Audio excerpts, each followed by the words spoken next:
Welcome to JasonWhiskyWise. My name is Jason. Welcome today to a whiskey review. We're continuing on my Deanston series, and we're going to be concluding it for a period of time with the Deanston 2008 Bordeaux Cask. So this is one of the whiskies that I saw it in a shop, and I said to myself, I tried it a couple of times, and then eventually, you know what, I pulled the trigger. I said, you know, I'll be foolish if I miss out on this bottle, and I'm so grateful I did buy this bottle. So I'm going to leave that over here. I poured myself a dram to breathe, and we're going to talk about this. So it's called the Deanston 2008 Bordeaux Cask. It's a 9-year-old whiskey bottled at 58.7%. It's an absolute whopper, and it's completely, to what I've read, is solely matured in Bordeaux Red Wine Cask. And that's something that many people will see either as a hit or a miss in terms of when people try these unique wine casks. I mean, especially Bordeaux or Cabernet Sauvignon.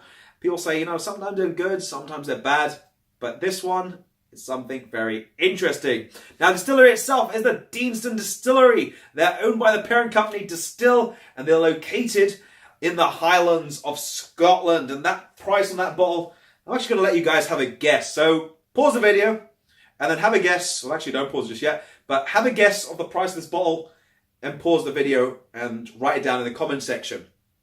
So hopefully you've written your comment down below in the comment section, and I'm going to tell you the price on this whiskey. And I actually paid for this one £45, which is absolutely crazy for a cask strength whiskey, and being in a very unique type of cask as well for its full maturation. I think some places I have seen it online for around about £49 to £50. So it is very reasonably priced for what it offers. Now, in terms of exclusivity, I think it is an exclusive one because checking the Deanston site, it wasn't on there anymore. And at the same time, most shops in London don't have it because I think I bought the last one. I wish I bought more of this one. That's one of those things, you know, you have this regret sometimes. Now, in terms of caramel color, nothing is added to this whiskey. It is all natural. So without further ado, let's get straight into the nose. Oh, this has got so much going on. As soon as I put my nose in the glass, you're not getting that ABV bite that you would anticipate initially with something above 58%, but I'm getting like blackberries. It's almost like blackberries, but I'm also getting black currants. And for me, it's like those fruit gums or the wine gum sweets that you get. It's almost like the blackcurrant ones, where you can actually smell that sweet blackcurrant aroma. Actually, even reminds me a little bit of that Vimto juice drink that you can actually add to water to give it a very unique character. Quite fruity.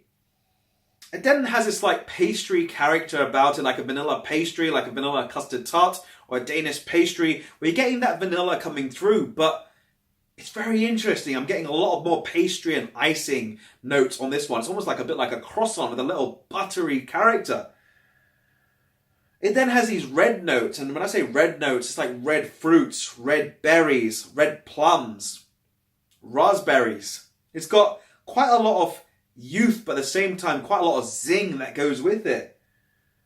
And then I'm getting these apples, and for me, it's like a Royal Gala red apple, where it's got that very nice, juicy, succulent character. It's not dry. Sometimes you can get dry apples, but this one is very juicy and succulent. It's just almost bursting with its character. There is even a slight note of like a slight heat on this one, like a gingerbread biscuit. And on the end of this one, this is going to sound funny, but I think this is one of the first times actually, I'm getting strawberry and cream.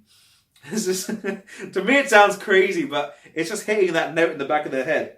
If any of you guys have got this one, let me know if you get strawberries on this one. Strawberry and cream. Oh goodness, like the strawberry and cream sweets I used to get with, I don't know which brand does it, but if you check strawberry and cream sweets and they've got like a circular sweet, reminds me of that so much on the nose. Wow, this has got so much going on the nose. Let's get to the palate next. Slideshow. I got a big smile. I love this one. Wow, to get things started on the palate for this whiskey, my oh my, you're greeted with one heck of a rich, chewy, fruity profile. You get these sort of raspberries, and it's like raspberries and blackcurrants almost stew together in a jam. You're getting this very, almost like slight tannin note. And then you're getting these cherries, and I want to say maraschino, but they're not as sweet. These are like dark Black Forest Gatto cherries, where you've even got the Gatto on this one on the side. You've got dark chocolate, adding that rich cocoa element. You've got a little bit of even sweet tobacco, and a very nice, rich, leathery aspect. And overall, the texture on this one, it's full, it's rich. It's not oily, but it is something. It is up there with the very rich, full whiskey textures. It kind of reminds me of a very powerful style of whiskey. And it just keeps going. I can feel it almost sinking into every part of my palate, which is, it's something that I say has to be experienced. It is, my oh my, this is just insane whiskey on the palate. And then you get a little bit of that spice, but for 58.7%, I'm not getting a whole lot of spice that I was initially anticipating, which is something. So let's get into our finish and we'll come to our conclusion. Wow. Overall flavor profile on the finish, this is long. This has got that little bit of a spicy element, almost like a chili heat. But then you're getting these fruity profiles. To me, it reminds me of those fruit winders that I used to get as a kid. And you're like chewing it and you just keep wanting to chew. And it's like sticky and chewy and you want to keep going on these fruit winders with that sweeter element, but quite rich, fruity with a bit of spice and lots of these red berries and even a bit of blackberries and raspberries. And wow, it's like a berry onslaught. It's mouth coating. It's so good. So, time for my rating and my overall opinion. And this is going up there straight away. I can tell you off the back. I'm comparing this one as well to the other Deanston, so you guys have a vague reference. But this is a 94 out of 100. For £45, getting something that's like a single cask effect. Well, it's not a single cask, but it is very unique in the sense that it's only matured in these red wine casks. You're getting that high ABV.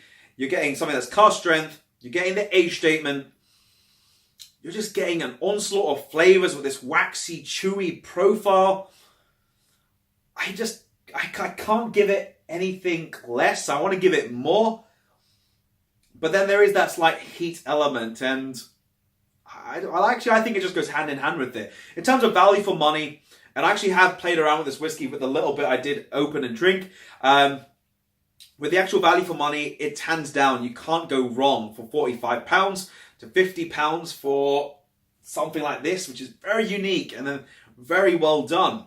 In terms of does it need water, if you do add water, and I'm going to give you a little tip, guys. If you add water to this whiskey, it does bring out a slight tannic, bitter character. So it might be something you might want to avoid. So try it neat if you do have this one. At the same time, do you want to give this time? By all means do so, and that's why I poured my dram as well before the video, because it lets it breathe and it lets you find these flavors. Otherwise, it can be a little bit hot on arrival and it might not be as fun to enjoy this whiskey. So, 94 out of 100, Deanston. I just can't wait to get to this distillery. I'm looking forward. I want to try the distillery as well. But let me know if you guys have tried anything fun from Deanston down below in the comment section. I'm bamboozled. I just want to go back for another dram. But if you guys have enjoyed these little Deanston series, feel free to drop it a thumbs up. Be sure to hit the subscribe button and be sure to check out some other Deanston videos on screen. I can't wait to host this one in a tasting or have some more Deanston in a tasting. That would be absolutely fun. But it's been me, JasonWhiskyWise, Mr. Bananas, and we'll catch you in the next video. Sláinte.